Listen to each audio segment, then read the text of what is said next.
আসসালামু আলাইকুম ওয়া রাহমাতুল্লাহি ওয়া বারাকাতুহু। সম্মানিত ভাই ও বোনেরা, আমরা ঈদের নামাজ পড়ার ব্যাপারে কিছু নিয়ম এবং কানুন জানার চেষ্টা করব। গুরুত্বপূর্ণ কিছু নিয়ম এবং কানুন আমরা জেনে নিই। ঈদের নামাজ পড়ার জন্য প্রথমে সকালবেলা উঠে আমাদের করণীয় কাজ হচ্ছে গোসল করা।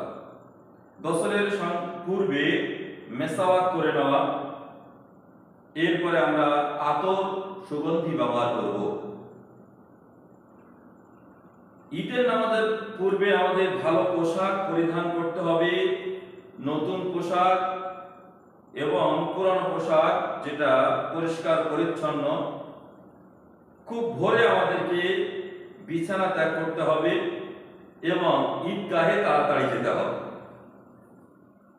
সম্মানিত ভাইরা, ঈদের নামাজ যাওয়ার পূর্বে আমরা যারা কুরবানি দেব, বিশেষ করে তাদের জন্য তারা না খেয়ে ঈদুল জোহার নামাজ আদায় করবেন এবং 12টার পূর্বে আমাদের নামাজ সম্পূর্ণ করতে হবে। 2 রাকাত নামাজ ওয়াজিব নামাজ, এটা আমরা পড়ব। পায়ে হেঁটে আমরা ঈদগাহ ময়দানে যাব। এর ফজিলত কি? প্রতিটা কদমে কদমে আপনার সওয়াব হবে। যদি আপনি পায়ে হেঁটে যান, প্রতিটা কদমে কদমে আপনার জন্য সওয়াব আছে। আমরা তাকবীর পড়ব, আল্লাহু আকবার আল্লাহু আকবার লা ইলাহা ইল্লাল্লাহ আল্লাহু আকবার লিল্লাহিল হামদ, এভাবে আমরা তাকবীর পড়ব। একটি গুরুত্বপূর্ণ বিষয়, যদি আপনি মদিনায় 1 রাকাত নামাজ পড়েন 50,000 সওয়াব। যদি আপনি মক্কা মুকাররমায় নামাজ পড়েন 1 লক্ষ সওয়াব। রাসূল করিম সাল্লাল্লাহু আলাইহি সাল্লাম তিনি প্রতিবারই ঈদের নামাজ ময়দানে পড়তেন। প্রতিবার। একবার তিনি মসজিদে নববীতে পড়েছিলেন প্রচন্ড বৃষ্টির কারণে। এই ঈদের নামাজ 2 রাকাত যেটা আমরা পড়ব, লক্ষ রাকাতের সওয়াব আল্লাহ পাক আমাদের আমলনামায় লিখবেন। লক্ষ রাকাত সওয়াব। এজন্য বড় জামাতে অংশগ্রহণ করতে হবে। বড় বড় জামাত। আমাদের কলকাতায় রেড রোড একটি বড় জামাত, এরকম বড় বড় জামাতে আমরা অংশগ্রহণ করব। এই সওয়াব পেতে গেলে বড় জামাতের প্রয়োজন। 10 জন 20 জন নিয়ে ঈদের নামাজ এভাবে পড়ার অনুমতি নেই। বড় বড় জামাত আমাদের অংশগ্রহণ করতে হবে। আমরা ঈদের নামাজ যাই, কিন্তু খুতবা শোনার ব্যাপারে আমাদের গাফিলতি। খুতবা আমাদের স্পষ্টভাবে শুনতে হবে, নীরব থাকতে হবে। খুতবার সময় কোনো কথা বলা যাবে না। ঈদের নামাজ কিন্তু কাজা নেই। ঈদের নামাজ যদি আপনার কাছ থেকে ফৌত হয়ে যায়, আপনি কাজা করতে পারবেন না। ঈদের পূর্বে কোনো নফল নামাজ নেই। কোনো নফল নামাজ ঈদের নামাজের পূর্বে নেই। খামখায় আপনি 2 রাকাত নামাজ দিয়ে পড়বেন ঈদের ময়দানে, না, চলবে না। শুধু 2 রাকাত নামাজ আমরা পড়ব ইমামের পেছনে। আমাদের মনে রাখতে হবে,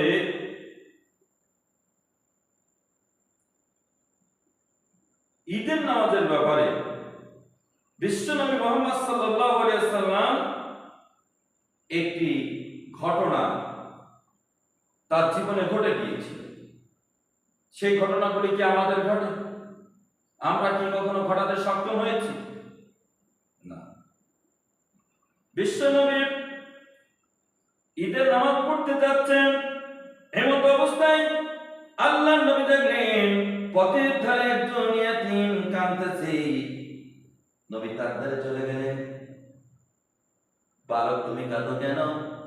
বালক বললেন, আমার তো আজ কেউ নাই। আমার পিতা শাহাদাত বরণ করেছেন,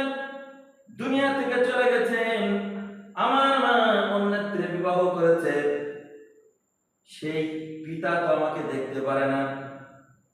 মা বললেন, আমার তো করার কিছুই নেই, তুমি চলে যাও। ওই রাস্তার ধারে মুহাম্মদ সাল্লাল্লাহু আলাইহি ওয়াসাল্লাম, মুহাম্মদ ইবনে আব্দুল্লাহ, যিনি হচ্ছেন আল্লাহর নবী, তার কাছে গিয়ে তোমার দুঃখের কথা বলো, মনের কথা বলো, সে তোমার সমস্ত যন্ত্রণা দূর করতে পারবে। বালকটি রাস্তার ধারে বসেছিলেন। বিশ্ব নবী ঈদের নামাজ পড়ার পথে যখন সেই বালকের সঙ্গে দেখা হলো, বালক তুমি কাঁদো কেন? বালক তখন তার এই বিবরণ সব বললেন। আল্লাহর নবী তাকে আদর করে নিলেন, করে তুলে নিলেন।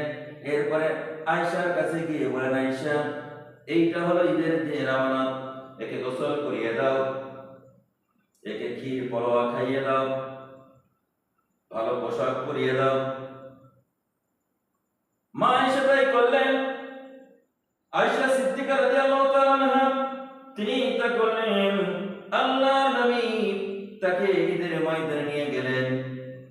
তাহলে ঈদ হচ্ছে এমন একটা উৎসব, মানুষের দুঃখ কষ্ট আর বেদনায় অংশগ্রহণ করা লাগবে মুসলমানদেরকে।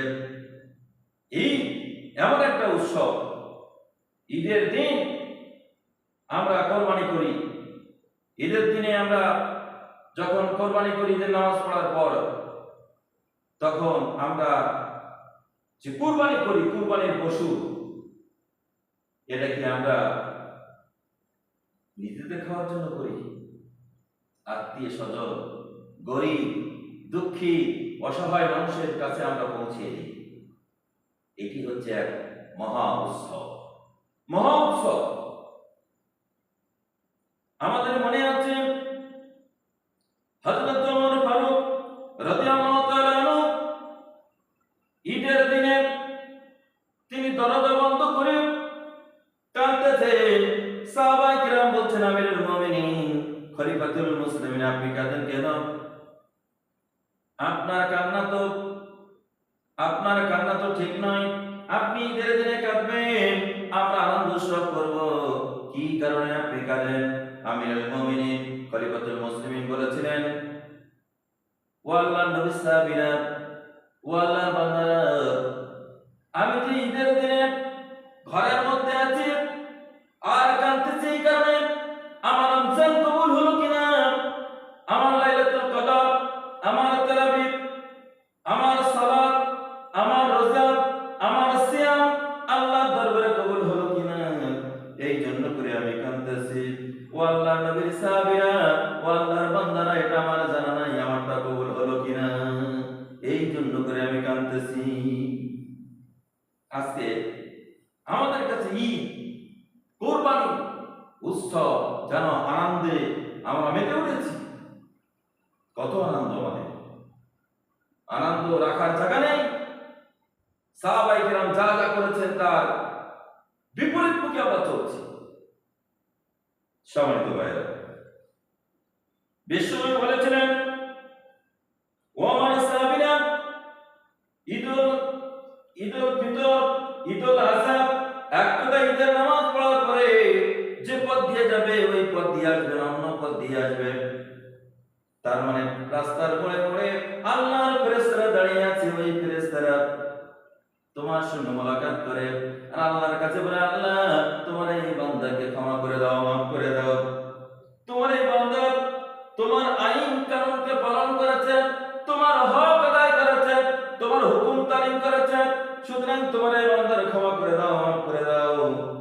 আল্লাহ রাব্বুল আলামিনকে বলতে থাকেন, ভাইরা আমার, সুতরাং আপনাদের কাছে অনুরোধ করব, আল্লাহর ফেরেশতা আপনাকে ডেকে ডেকে মোলাকাত করবে, সালাম করবে, সাওয়া করবে, আর আপনি হাসতে থাকবেন, তামাশা করতে থাকবেন।